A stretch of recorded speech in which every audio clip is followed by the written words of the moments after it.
Salam sejahtera, berjumpa lagi bersama saya Amandus Yonatan. Bapak Ibu sekalian, pada kesempatan kali ini kita akan menguji 3 kelompok beda ya. Langsung saja kita masuk ke dalam aplikasi SPSS kita. Nah, Bapak Ibu, di layar sudah kita lihat ini ada data digital literasi mahasiswa Prodi IPS ya di FKIP Untan. Nah, kita akan menghitung status sosial ekonomi mahasiswa yang mampu, sedang, dan prasejahtera berkaitan dengan digital literasi mahasiswa. Nah, untuk menguji 3 kelompok beda ini, seperti biasa, dalam setiap pengolahan data kita harus menguji data itu apakah berdistribusi normal atau tidak. Jika berdistribusi normal, maka kita lanjutkan dengan uji parametrik. Tapi jika tidak berdistribusi normal, kita lakukan dengan uji non-parametrik.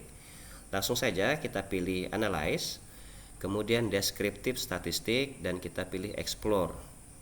Nah, kita masukkan total ke dalam dependent list ya. Ini total kita masukkan dalam dependent list, kemudian status sosial ekonomi mahasiswa kita masukkan ke dalam faktor list karena ini yang akan kita uji ya. Kemudian kita pilih plots. Nah, karena kita ingin menguji normalitas, maka kita centang normalitas, normality plots with test ya. Nah, kita klik continue, kemudian kita tekan OK, maka akan muncul di dalam layar kita hasil uji normalitasnya. Nah, Bapak Ibu sekalian, status sosial ekonomi mahasiswa yang mampu, sedang, prasejahtera, ini dapat kita lihat sampelnya dulu nih. Apabila sampelnya lebih dari 50, dapat kita gunakan Kolmogorov-Smirnov untuk membaca nilai signifikansinya. Tetapi karena sampelnya kurang dari 50, maka kita gunakan Shapiro-Wilk. Nah, yang kita baca nilai signifikansinya.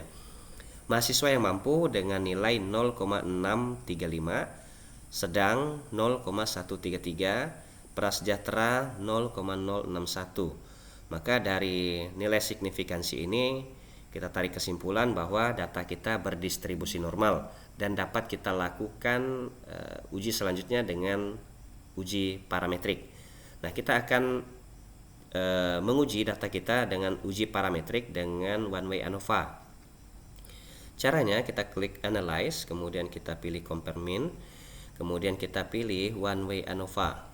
Nah, sama seperti tadi kita masukkan nilai totalnya dulu, totalnya di dependent list, kemudian kita lihat status sosial ekonomi mahasiswa.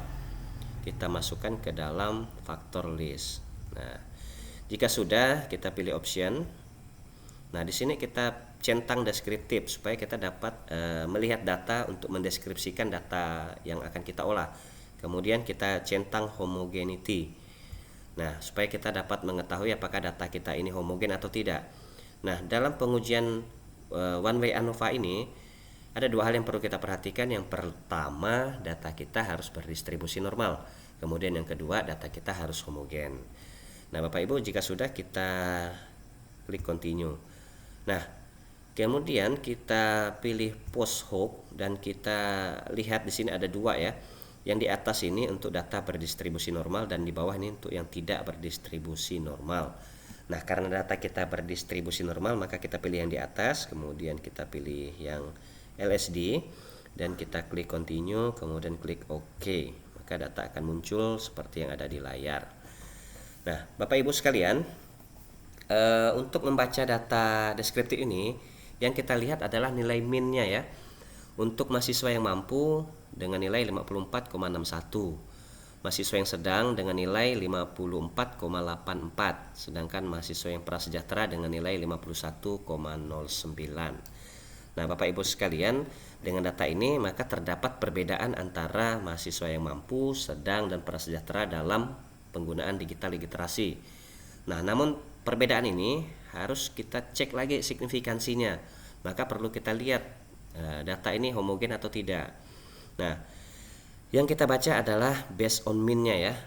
Kemudian kita lihat nilai signifikansinya dengan nilai 0,428, kemudian 0,547 dan 0,547 pengulangan ya.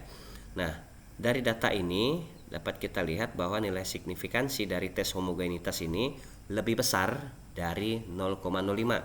Maka data dapat kita nyatakan berdistribusi normal dan homogen.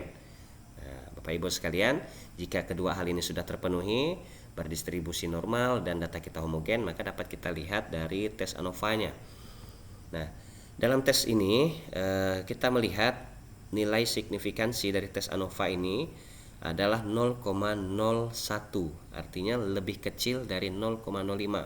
Maka kita tarik kesimpulan bahwa terdapat perbedaan yang signifikan ya, antara mahasiswa dengan status sosial ekonomi mampu, sedang, dan prasejahtera.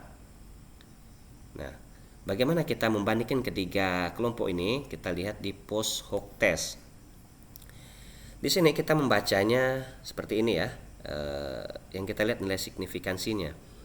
Mahasiswa mampu dengan sedang nilai signifikansinya 0,882, lebih besar dari 0,05, maka tidak terdapat perbedaan yang signifikan. Kemudian mahasiswa mampu dan prasejahtera nilai signifikansinya 0,2 ya, 0,020. Ini lebih kecil dari 0,05, maka terdapat perbedaan yang signifikan. Nah, kemudian mahasiswa yang sedang dengan mampu nilainya 0,882, tidak terdapat perbedaan yang signifikan. Mahasiswa sedang dengan prasejahtera 0,01, lebih kecil dari 0,05, maka terdapat perbedaan yang signifikan. Kemudian yang prasejahtera dengan yang mampu 0,020, berarti lebih kecil, maka terdapat perbedaan yang signifikan. Dan prasejahtera dengan sedang 0,01, terdapat perbedaan yang signifikan karena lebih kecil dari 0,05. Nah, Bapak Ibu sekalian, dari data ini dapat kita buat interpretasi data ya untuk menuliskan, mendeskripsikan hasil uji kita dengan kata-kata sehingga mudah dimengerti. Langsung saja kita masuk ke Microsoft Word. Nah, data dari SPSS ini sudah di copy, kemudian kita masukkan ke dalam Microsoft Word. Nah, dari data ini kemudian kita jabarkan atau kita jelaskan melalui interpretasi data.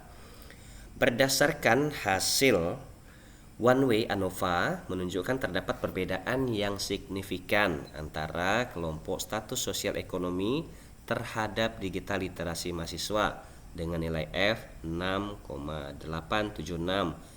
Nilai signifikansinya 0,001. Nah, di sini ya kita lihat uji ANOVA-nya ya.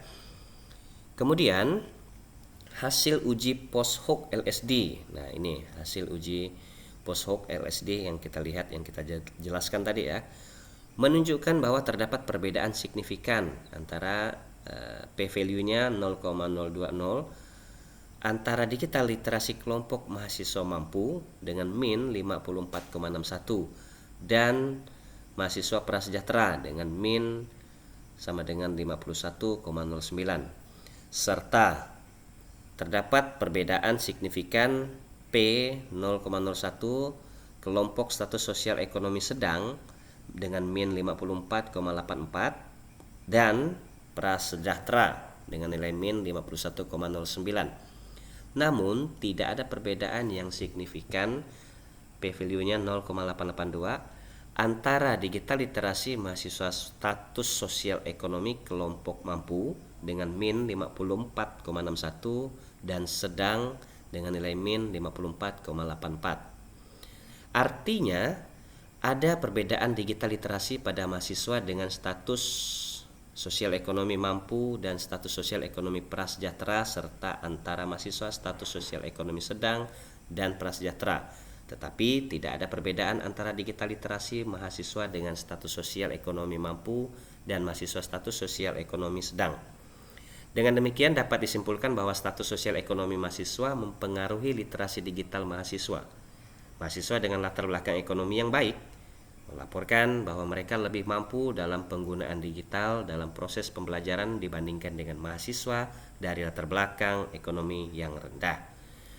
Demikian Bapak Ibu penjelasan dari saya, mudah-mudahan dapat dipahami dan dapat bermanfaat bagi kita semua. Sampai jumpa di video berikutnya, kita akan melakukan uji non parametrik. Terima kasih, salam sejahtera.